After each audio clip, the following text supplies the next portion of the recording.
alustasime mängu ikkagi natukene liiga uimaselt, et lasime vastasel esimesel veerandajal ja võib ka suuresti öelda, et teise veerandaja keskpaigani ikkagi teha seda, mida nad tahtsid.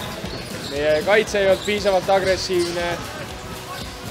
Tänu sellele said vastased lihtsalt korve, me ei saanud joosta, mis on meie eesmärk ja meie trump. Teisel poolajal meie kaitse pidas, me olime agressiivsed, sellest tulenevalt saime lihtsaid korve ja vastane oli ikka väga mitmel korral hädas rünnaku ülesvõtmisega.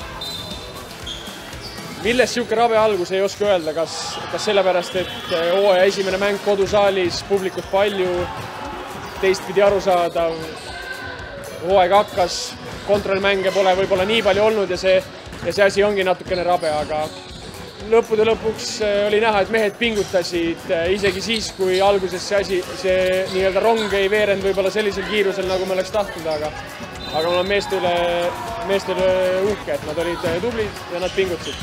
Ja muidugi oli tore näha saalis nii palju rahvast, et loodame, et järgmistel kodumängudel on täpselt sama palju. Super vahva on üle pika aja jälle korvpalli mängida. Tuleb pikk hooaeg.